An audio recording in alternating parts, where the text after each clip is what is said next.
Sathyanarayanan. I'm a physician and diabetologist from VS Hospital, Chennai. Now I'm going to diagnose about exercise and diabetes. As I previously told about diet, the exercise also plays a major role in diabetes. How exercise controls the blood sugars? See, exercise can be of any form, like either you can do a regular walking or cycling or small minor jogging. It can be done with that. But how exercise helps to keep your blood sugar in control? Suppose, say for example, if the blood sugars wants to control, suppose if there is a cell called insulin and glucose, and if both goes inside, then only it converts into an energy. So you need insulin as well as a cell for the glucose to go in, and then it converts into energy.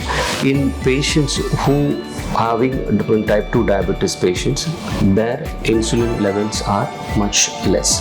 So when you start doing exercise, there are in the body you have a cells wherein you don't require insulin for the cells for the glucose to go inside the cell. So in that way the body helps them to decrease the blood sugar levels. That is the major role of the exercise.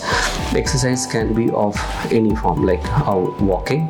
As I told you, start, if anybody who's going to start exercise, immediately it doesn't mean that you have to start running on a day one. You have to ask your physician what is the timings I should start, how much of exercise I am able to start, how to start the exercise. These are the main things you have to discuss with your doctor before you do any form of exercise, because you have to rule out that all the diabetic patients is not only just they have diabetes, they may be having blood pressures, they may be having heart disease.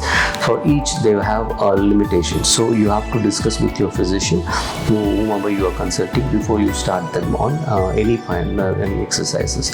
So when it comes for walking, ideally I tell my patients to start slowly by around 20 minutes slowly initially, and slowly increase up to 30 minutes in a week, over a week time, and then slowly you can go up to 45 minutes to 1 hour. Now walking has to be a brisk walking. You shouldn't be going like just as if that you're going for a small walk or something. You have to be a brisk walking. And then if at all you want to, some patients would like to jog, you can have a small, you can go with you don't have to run fast, you have to be an average jogging can be done. Some of them can, those who are not able to do a walking or jogging, they can go cycling. The same with me, up to half an hour slowly, and then they go up to 1 hour it can be done. A small note or a brief note about older patients, in how they will be able to, some of them having arthritis, they may not be able to walk like how other younger people are doing it. So in those patients I tell them to walk as much as possible. How slowly, how they are able to do it, they can do it, or they can do some exercises or upper limb exercises. You can see them in the internet. What are the upper limb exercises? They can be in their residence itself. They can do some exercise. Instead of not doing anything, they can do some form of exercises wherein they can burn the calories. And another best exercise in these patients are swimming. Swimming is the one which gives you enormous calorie burning.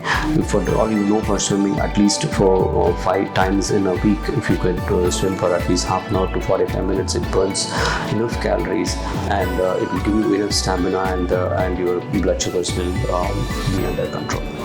Thank you.